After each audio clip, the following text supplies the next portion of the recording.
नमस्कार, मैं आपके साथ यशस्वी श्रीवास्तव और आप देख रहे हैं सी न्यूज़ भारत। वक्त हो गया है मध्य प्रदेश छत्तीसगढ़ बुलेटिन का। इस बुलेटिन में हम बात करेंगे पहली खबर से, जहां बलरामपुर में ग्राम पंचायत कोटालू पहुंचे विधायक उदेश्वरी पैकरा। अगली खबर रीवा से है, जहां सेमरिया विधायक अभय मिश्रा ने प्रेस वार्ता कर स्थानीय प्रशासन पर जमकर साधा निशाना। इन खबरों की होगी विस्तार से चर्चा। बलरामपुर में सामरी विधायक उदेश्वरी पैकरा का क्षेत्र में लगातार दौरा चालू है। उसी कड़ी में उन्होंने शंकरगढ़ के ग्राम पंचायत कोटालू का भी दौरा किया, जहां पर उन्होंने कार्यकर्ताओं और ग्रामीणों से भेंट मुलाकात की और उनका हालचाल जाना। भेंट मुलाकात कार्यक्रम के दौरान उन्होंने कार्यकर्ताओं को संगठन की ओर से 25,000 नगद राशि प्रोत्साहन के रूप में प्रदान किया। गौरतलब है कि हर चुनाव की तरह इस बार भी विधानसभा चुनाव में कोटालू बूथ में भाजपा ने एक तरफा जीत हासिल की थी और संगठन के निर्देशानुसार जिस मंडल के बूथ में सबसे ज़्यादा वोट से जीत दर्ज होगी वहां के लिए प्रोत्साहन राशि प्रदान किया जाएगा। कार्यक्रम के दौरान कुछ ग्रामीणों ने उन्हें अपने अपनी समस्याएं बताईं, जिसका वे तत्काल निराकरण करते हुए नजर आए। साथ में ग्रामीणों ने गांव के लिए कुछ मांगे भी रखे थे, जिस पर आश्वासन देते हुए उन्होंने कहा कि उनकी सभी मांगों को भी जल्द से जल्द पूरा किया जाएगा। उन्होंने अपने उद्बोधन में सभी लोगों को धन्यवाद करते हुए कहा कि जिस तरह से कोटालू गांव के लोग भाजपा को वोट करते हैं, उसके लिए संगठन उनका हमेशा आभारी रहेगा, चाहे कोई भी प्रत्याशी हो। लेकिन यहां की जनता फूल छाप को प्रत्याशी मानकर वोट करते हैं। बलरामपुर से सी न्यूज़ संवाददाता मुकेश सिंह की रिपोर्ट। खबर मध्य प्रदेश के रीवा से है, जहां विगत दिवस गुड़ थाना क्षेत्र के भैरव बाबा में हुए दुष्कर्म मामले में सभी 8 आरोपी पुलिस की हिरासत में हैं। पुलिस ने सभी आरोपियों को शनिवार को कोर्ट में पेश कर 5 लोगों को रिमांड में ले लिया एवं 3 लोगों को जेल भेज दिया गया है। 21 अक्टूबर को रीवा जिले की गुड़ थाना अंतर्गत इंडस्ट्रियल और धार्मिक स्थल भैरव बाबा में सामूहिक दुष्कर्म मामले ने पूरे प्रदेश को झकझोर दिया। पुलिस पूरी तरीके से एक्शन में आई, एक एक करके सभी आरोपियों को गिरफ्तार कर लिया। सभी आरोपियों को न्यायालय में पेश किया गया। पुलिस ने 5 आरोपियों को 1 दिन की रिमांड में मांगा था, बाकी 3 आरोपियों को जेल भेज दिया गया है। वहीं इसी मामले में सेमरिया से कांग्रेस विधायक ने पत्रकार वार्ता का आयोजन कर सरकार को घेरा। बोले, उड़ता पंजाब की तरह बहता रीवा हो चुका है एवं गैंगरेप पर स्थानीय प्रशासन पर भी जमकर निशाना साधा है। सबको नमस्कार। दीपावली की सबको अग्रिम शुभकामना है। साथ में दुख भी है कि ऐसे त्यौहार के अवसर पर हम लोग शर्मसार हैं कि हमारे ज़िले में इतनी दुखद घटना हुई कि हमें शर्म से हमारा सर ऊपर नहीं उठना चाहिए। हमें रीवा ज़िले में के लोग हैं, रीवा हमारी पैदाइश है। हमारे यहाँ जो बाहर से अधिकारी आते हैं, इनसे हमें उम्मीद नहीं करना चाहिए, क्योंकि इनकी ये मातृभूमि नहीं है। ये अपना जो धर्म लेके आते हैं वो अपना करते हैं। इनको कोई फ़र्क इसलिए नहीं पड़ना चाहिए कि एक एक पुलिस के अधिकारी के घर में, एक एसपी के घर में 40-40 सर्जरी लगे हैं। 10 खेती कर रहा, 10 वो कर रहा, 5 गनमैन लेके घूम रहे हैं। इनके बाल बच्चों को तो कोई दिक्कत होनी नहीं। हमें आपको इसी समाज में रहना है और सबसे पहले तो ये हमारी गलती है। अगर देश में कोई निर्भया कांड हो या कोई के बंगाल वाला कांड हो, तो ये हमारे लिए शर्म और दुख की बात तो है और उसका हम दुख भी मनाते हैं, जुलूस भी निकालते हैं। लेकिन हमारे घर में, हमारे रीवा में अगर किसी बच्ची के साथ ये कांड हो जाए तो हमारा खून नहीं खौलता। हमारे यहाँ अधिकारी आते हैं बाहर से, पहले ट्रांसफ़र होता है तो ज्वाइन नहीं करना चाहते, माइनिंग में, नान में, वेयर हाउसिंग में। फिर जब यहाँ आ जाते हैं तो जो दोनों हाथ से कमाते हैं तो फिर ये कहीं टिकते नहीं। इनकी आत्मा बार बार यही भटक के लौटती है। क्यों? क्योंकि दूसरे ज़िले में भी ये वही आदत लेके जाते हैं और लूट करना तो चाहते हैं, पर वहाँ की सोसाइटी अलाउ नहीं करती, वहाँ का समाज एक्सेप्ट नहीं करता, वो वहाँ के बाकी लोग उसमें लय ताल नहीं मिलाते, तो ये लौट के फिर रीवा की ओर भागते हैं। हमारे यहाँ ये कल्चर है कि तू भी लूट, मैं भी लूटूँ, तेरे साथ घटना हो गई मुझे क्या मतलब, मेरे साथ हो गई तुझे क्या मतलब। बहुत स्वार्थीपन, ये हमारे लिए बहुत दुखद बात है और इसको हम स्वीकार करते हैं कि हमारी कमी। क्या ये पुलिस के अधिकारी नहीं देख रहे कितनी बड़ी घटना घट गई और रीवा का आदमी अपने घरों में बढ़िया बैठा मज़े में है, तो वो क्यों हमारे बीच में करेंगे? अभी ये दूसरे ज़िले में होता, मध्य प्रदेश के किसी और जगह या देश के किसी और जगह में होता, तो पूरा प्रदेश हिल गया होता इस कांड से। आज हमें दूर के कांड के लिए मोमबत्ती का जुलूस लेके निकलते हैं, अपने घर की बच्ची के लिए हम नहीं निकल सकते। तो ये यहाँ के अधिकारी देख रहे हैं तो वो क्यों ना करें, उनको क्या फर्क पड़ता है। इतनी बड़ी घटना घट गई, कोई नेता ये कृत्य नहीं चाहता, चाहे वो पक्ष का हो, चाहे विपक्ष का हो, चाहे हमारे विरोधी हो। हम ये नहीं कहेंगे कि कोई भी ऐसा कृत्य चाहता है, पर रीवा में लगातार आप देख रहे हैं, आप सब जानते हैं, आप समाज के बीच रहते हैं कि रीवा की आम आदत, आम घटनाओं में हो गया है कि लोग इस तरह की घटनाएं ये कुछ सामने आ जाती है, बाकी रोज हो रही, ये नशेगत हो रही। हमारे नेता ये ऐसे नहीं चाहते कि नशेगत मतलब ये कोई इस तरह का बलात्कार के केस हो, साथ साथ दरिंदे किसी बच्ची के साथ ये सब करें, घर घर जो लूट हो रही, रोज गोलियां चल रही, लेकिन कोरेक्स बिछवाना चाहते हैं। एक तरफ उड़ता पंजाब था तो आज है बहता रीवा। रीवा में कोई रिश्ता करने को तैयार नहीं, हर कोई जानता है कि रीवा मतलब कोरेक्स सिटी, नशे की चपेट में है रीवा। ये आखिर ये हमारे नेता ऐसे अधिकारियों को क्यों संरक्षण दे रहे हैं? ऐसे पैकारी करने वालों को अपने बगल में बैठाकर क्यों फोटो खिंचवा रहे हैं? क्यों उनके ऊपर हाथ रखे हुए हैं? जो टीआई शराब के कारोबार में, नशे के कारोबार में पार्टनर है, पूंजी लगाए हैं, उनका स्थानांतरण क्यों नहीं हो रहा? ये सब एक ज्वलंत प्रश्न है जो सबके सामने हो रहे हैं, और ये जो संरक्षण की राजनीति है, इसी के कारण आज हमारा रीवा जिला कोरेक्स सिटी बन चुका है। अब वो जो अपराधी पुलिस के साथ फोटो खिंचाएंगे, पैकारी करेंगे, उनके साथ बैठेंगे उठेंगे, वो क्यों डरेंगे? आपको एक नई चीज़ मैं बता रहा हूँ, आप इस पे उतरिए। ये पुलिस को ये सामने रखना पड़ेगा। ये जो आरोपी पकड़े गए हैं 7 या 8, इनमें से 3 आरोपी पुलिस के रेगुलर पैकार, ये शराब पैकारी का और ये कोरेक्स का कारोबार करते हैं। ये वही नशेगत अपराध है जो रीवा में नशेगत अपराध पहला। रीवा में आप ये बताइए, दुश्मनी के नाम पर कौन किसको गोली चला रहा है? यहाँ बड़ी से बड़ी बात हो जाती है, किसी के अंदर इतनी खुददारी नहीं है कि उसके लिए बदला लेने जा रहा, लेकिन नशा करके गली चलते गोली चला रहे, गली चलते ऐसा कृत्य कर रहे। ये अगर नशा न होता तो क्या उस बच्ची की आबरू लुटती? आप भी जान रहे हैं कि वहाँ पर नशा कराने, आप बताइए, देवस्थान नहीं बचे। ये कोई गुड़ वाला मामला नहीं। पिछले चुनाव के जो विधानसभा का चुनाव हुआ है उसके ठीक पहले हमारे यहाँ जो वर्तमान टीआई हैं, इन्हीं के कार्यकाल में सेमरिया में, पूर्वा प्रपात में सेम यही घटना घटी थी। उस परिवार को वो परिवार रिपोर्ट लिखाने के लिए तैयार नहीं हुआ।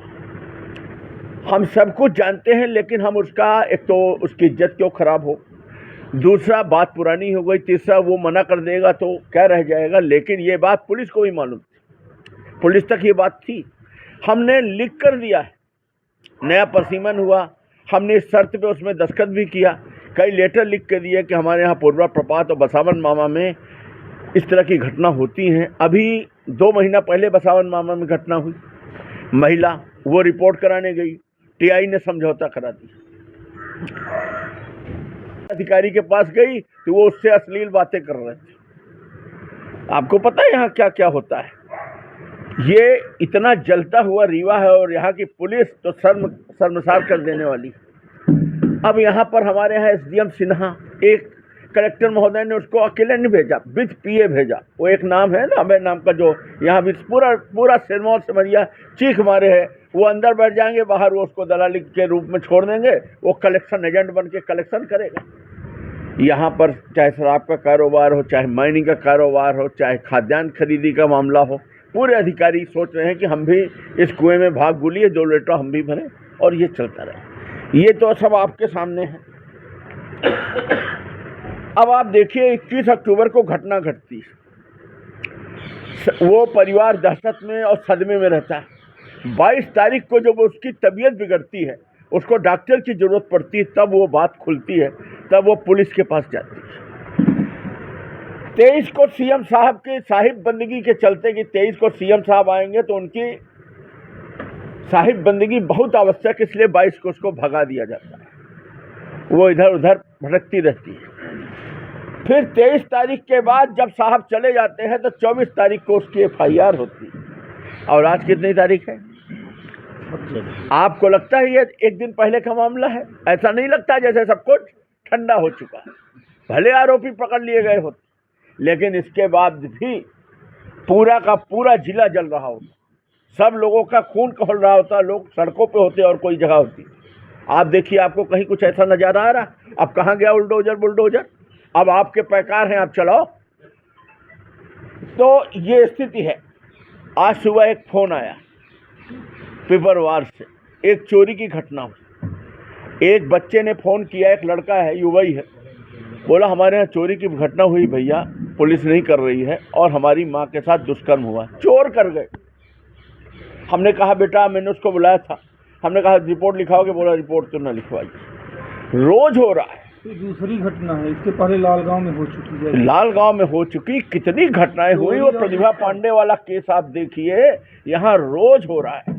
मैं तो पुलिस को बाद में कहूँगा, धन्य है रीवा की जनता की अपने छाती पे बर्दाश्त कैसे कर रही है सब चीज़। और ये यहाँ पर अधिकारी आकर, इनका केवल एक काम है, सायरन बजाओ, प्रोटोकॉल मेंटेन करो, नेता को खुश रखो और कोरेक्स और दारू का धंधा करवाओ और पार्टनर बनो और कमीशन लो। इसके अलावा क्या है? बड़े बड़े अधिकारी अपने रिश्तेदार बुला लिए हैं। यहाँ कुछ सिकरवार तोमर उतर आए हैं ग्वालियर से आकर, वह भी पैकारी के धंधे में लग गए हैं, आप पता कर लेना। एक विधायक भारतीय जनता पार्टी का सच बोल देता है, प्रदीप पटेल, तो उसको ऐसे दौड़ा लिया जाता है राजनीतिक रूप से। उसके खिलाफ यहाँ के अधिकारी अपने मोबाइल से व्हाट्सएप में डाल के उसके खिलाफ नेतागिरी करते हैं, जैसे इनको चुनाव लड़ना हो। और धन्य है ये भारतीय जनता पार्टी की सरकार, इनको अपने विधायक के स्वाभिमान का ख्याल नहीं। वो सच बोल रहा है और छिपते घूमना पड़ रहा है। इनका काकस आप देखिए, इनका नेक्सस आप देखिए कि किस तरह से। अब जब शराब के ठेकेदार टीआई की पोस्टिंग कराएंगे और टीआई कौन रहेगा, कौन नहीं रहेगा, कौन हटेगा नहीं हटेगा, वो तय करेंगे, तो ये काहे के लिए जनता का वोट ले रहे हैं विधायक? हम तो चलो विपक्ष के हैं, हम तो लड़ रहे हैं, हम सच बोल रहे हैं, इनसे अच्छे हम हैं। न इनका काम हो रहा, न हमारा हो रहा, पर ये अंदर अंदर ऐसे घुट रहे हैं। मैं खुला मुंह खोल के बोल रहा हूँ, मैं ज़्यादा अच्छा। तो ये स्थिति है। परिस्थितियाँ ऐसी है कि रीवा में बच्चों को अब रखने लायक नहीं। ये बात तो आप लोग मानते कि नहीं मानते? रीवा में बच्चों को पालना और रखना मतलब कितना खतरे का है। बच्चा स्कूल जा रहा है, बिटिया स्कूल गई है, लौट के आएगी नहीं आएगी, क्या हो जाएगा, कोई ठिकाना नहीं। ये स्थिति है इस शहर की, और इस शहर को मॉडल हवाई जहाज उड़ाने से हमारा शहर की तरक्की होगी, कंक्रीट का जंगल बना देने से और खुद की ठेकेदारी कर लेने से हमारा शहर विकसित होगा। ये सब बेकार की बातें नहीं, समाज को बचाना चाहिए। युवा पीढ़ी हमारी ख़त्म हो गई। आज ये हो गया है, आप सब जान रहे हैं, 80% से ज़्यादा बच्चे नशे की चपेट में हो गए। पूरी की पूरी एक पीढ़ी हमारी ख़त्म हो गई। और इस तरह से इतनी बड़ी घटना हमारे रीवा में हुई है उस बच्ची के साथ। वो आपकी भी बच्ची हो सकती है, हमारी भी बच्ची हो सकती है, किसी भी बच्ची हो सकती है। इन अधिकारियों की नहीं हो सकती, क्योंकि इनके घर में तो 40 अर्दली, पूरा होमगार्ड इनके घर में लगा है, 10 कुक हैं, 20 वो बनाने वाले हैं, 4 गन वाले हैं। इनके बच्चे तो बिल्कुल सरकारी पैसे में ऐसो आराम इन्हीं का है। एक विधायक एक गनमैन के लिए तरस रहा है, पर इनको बढ़िया है, तो इनको तो फर्क नहीं पड़ रहा, बाकी हमारा रीवा जल रहा है। अब आपको एक मैं आंकड़े दे रहा हूँ। हमने इनको पत्र लिखकर, बहुत पत्र लिखा, और जब विधानसभा लगाया तब एसपी महोदय ने बामुश्किल ये दिया है। ये आपके पास भी नहीं होगा, क्योंकि जब हम ही को एडी रगड़ने के बाद प्राप्त हुआ, तो इसको आप लोग जरूर छापिए, आगे भी अखबारों के लिए इस आंकड़े को रखिए। आगे भी जब आप लोग न्यूज बनाते हैं ना, तो उसके लिए आंकड़े रखिएगा। सिरमौर में कुल कितने अपराध, विश्वविद्यालय में कितने, सिमरिया में कितने, सदोर में, ये सब चीज़ें। फिर एक ये भी है, बलात्कार के कितने अपराध और छेड़छाड़ के, ये अलग। आपको पता है मध्य प्रदेश में रीवा सर्वोच्च स्थान पे है। नशेगत अपराध, गैंगरेप, छेड़छाड़ और आपराधिक घटनाओं में रीवा सर्वोच्च स्थान पे। और यहाँ संरक्षण क्यों है? क्योंकि हमारा प्रोटोकॉल मेंटेन है। इसको फंसा दो तो एसपी 1 मिनट में फंसा देता है, इसको बचा दो तो 1 मिनट में छोड़ देते हैं। तो इसके चलते यहाँ पर लोगों को पुरस्कृत किया जाता है। और मुख्यमंत्री क्या देखते हैं, काहे की समीक्षा लेते हैं? इनको इसकी समीक्षा लेना चाहिए ना कि रिजल्ट क्या आ रहा है, रिजल्ट बताओ, रिजल्ट के आधार पर आदमियों की पोस्टिंग होना चाहिए। आदमियों को उपकृत करना चाहिए। आप भी लिखिए कि ये इनका क्या मतलब इन आंकड़ों का, अगर इनके आधार पर कोई कार्रवाई नहीं। देखिए मयंक जी, थोड़ा कैग की रिपोर्ट बताइए। कैग आप समझ रहे होंगे ना, महालेखाकार की रिपोर्ट। पुलिस को कितना अधिक, ये अपने ऐशो आराम में 30% से ज़्यादा व्यय किए, आवास में और ऐशो आराम, और जो इनके मूल काम है उसमें 10% से ज़्यादा माइनस है, उसमें ये पैसे खर्च नहीं किए। ये स्थिति है पुलिसिंग की।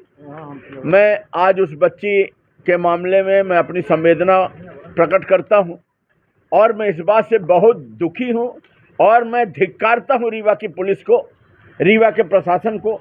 मैं खुद शर्मिंदा हूं कि ऐसी जगह में भगवान ने अगर जन्म दिया है तो खुद लज्जित होना पड़ रहा है। और मैं रीवा के लोगों से भी अपील करता हूं कि आपके अंदर इतनी खुददारी तो होना चाहिए कि आपके अगर किसी बहन बेटी को घर में किसी हो जाए तो आप सबको खड़ा रहना चाहिए। नहीं तो ये पुलिस के अधिकारी, ये बाहर से पैसा कमाने जो आए हैं अधिकारी, ये कैसे अपने आगे हंस रहे होंगे। इन्हीं बातों को मैं कहना चाहता हूँ। ये भी आंकड़े आप देख लीजिए। जानकारी आपने जो दी है 24 को FIR हुई, जबकि रीवा एसपी का कहना है कि घटना के एक दिन बाद 22 तारीख को FIR दर्ज हो गई। उनका कहना है घटना कितनी तारीख की है? घटना 21 की है, जब 21 की घटना 21 की है, जब पीड़िता के द्वारा 22 को थाने में इसकी शिकायत दर्ज कराई गई, उसी दिन FIR दर्ज कर दी गई। ऐसा एसपी रीवा का बयान है। हमें तो जो जानकारी उसके वहाँ कहीं से मिली है तो मैंने सत्यापित नहीं किया है, पर मुझे ये जानकारी मिली है कि 22 तारीख को गई थी तो रिपोर्ट नहीं दर्ज हुआ था, फिर 23 को CM आए थे तो कोई मिला नहीं, और 24 तारीख को फिर उसकी FIR दर्ज की गई। 21 को गए। अच्छा, 21 और भगा गए हैं। हाँ, तो अभी चले जाओ सब VIP ड्यूटी। अब ठीक है, आंकड़ों में हो सकता है मेरा कुछ मुझसे गलती हो गई हो, वो कोई इतना बड़ा मैटर नहीं है कि जिसमें मैं डेट को लेके कोई चैलेंज कर रहा हूँ। मैं तो ये भावना व्यक्त कर रहा हूँ कि मुख्यमंत्री के प्रोग्राम इतना ज़्यादा जरूरी था कि एक मासूम, एक बच्ची हमारी तड़पती रही, मदद के लिए कोई उसकी ओर देखने को तैयार नहीं था, जब तक कि मुख्यमंत्री पहली प्रायोरिटी थे, बच्ची दूसरी प्रायोरिटी। क्या इससे कॉन्क्लेव में क्या प्रभाव पड़ सकता है? दूसरा, मैं कॉन्क्लेव वाला लेटर लाइए हमारा। दूसरा मेरा ये कहना था कि बीजेपी के किसी नेता ने इसमें कोई कमेंट किया? आप बताइए। हम समाज के अंग हैं, पार्टी वोट अपनी जगह है, कम से कम एक संवेदना तो व्यक्त करना चाहिए। हम ऐसे कैसे बन सकते हैं कि सरकार हमारी है, पार्टी हमारी है, तो वो बच्ची जिसके साथ ऐसी दरिंदगी हुई, उसका परिवार और वो हमारी विरोधी है क्या? क्या हम उसके लिए सच का सच नहीं बोल सकते? भैया आप बताओ, इतना तो बोलने में क्या चला जाता है? कोई भाजपा के नेता ने तो नहीं कराया। जानकारी ही नहीं दी गई। जो CM आए थे, जो आए थे, उस समय तक अरे हम कह रहे हैं अब जानकारी हुई, तो आपको लगता है कि क्या उस तरह से कार्रवाई हो रही है? क्या उस तरह से एक्शन लिया जा रहा है? क्या उस तरह से गर्मी है? एक छोटे से और भी जगह केस होते हैं तो उनकी आप प्रतिक्रिया देखिए, मुख्यमंत्री जी से लेकर। आपको लगता है क्या, आप ही बता दो कि रीवा में इतनी बड़ी घटना अभी 2 दिन पहले हुई, आपको लगता भी एकदम ठंडा सा नहीं लगता कि जैसे कुछ हुआ ही ना हो? ये मेरा कहना है। आपने कहा कि TI की पोस्टिंग शराब माफिया करा रहे हैं। हाँ, सार्वजनिक नाम करना चाहेंगे आपकी कौन सी? नहीं करना चाहिए। आपने कहा कि जो सिरमौर में कोई बड़े अधिकारी हैं, पुलिस अधिकारी जो महिला नहीं, के साथ हुआ था, वो कौन से ऐसे अधिकारी हैं? नाम लेना ठीक नहीं है। नाम तभी लिया जा सकता है जब सामने वाला बयान देने को तैयार हो। देखिए, ये महिलाओं से जुड़ा मामला है, उनके पिता आते हैं, भाई आते हैं, लेके आते हैं, बात करते हैं, हम सामाजिक आदमी हैं, लेकिन वो पहले ही कह देते कि भैया रिपोर्ट नहीं करा पाएंगे, बच्ची के भविष्य का मामला है। ये पीड़िता की माँ का एक वो आया कि माँ के साथ भी यही कृत्य हुआ था। ये चोरी, आज एक बच्चे का फोन आया था। नहीं, हाँ। ये आज सुबह एक फोन आया कि उसकी माँ के साथ भी ऐसा ही कृत्य चोरी हुआ था पिपर गांव का, कि हमारे यहाँ चोरी हुई थी और भैया वो हमारे माँ के साथ दुष्कर्म किया था चोरों ने। शिकायत नहीं हुई। हाँ, तो हमने उसको बुलाया था, हमने कहा आ जाना, बैठ के बात करेंगे। आया नहीं, पर उसने मुझे बताया। तो नहीं है, इसमें पहले मामला डकैती हुई थी। तो बड़ा पिपरहा, यस, पिपरवार नहीं, पिपरहा। देखिए, जो कुछ हो रहा है इसमें आप हमको मत क्रिटिसाइज करिए। मेरा काम है, मैं जनप्रतिनिधि हूँ, मेरा काम है कि कल आप ही कहोगे कि कोई नहीं बोलता, आपने क्या बोला। तो मेरी ये ड्यूटी बनती है, मैं अपनी ड्यूटी कर रहा हूँ। मेरा किसी से कोई बैड इंटेंशन नहीं है। मैं तो इस बात के लिए लज्जित हूँ कि हमारे रीवा में रोज ये घटनाएं हो रही हैं, हम कर क्या रहे हैं।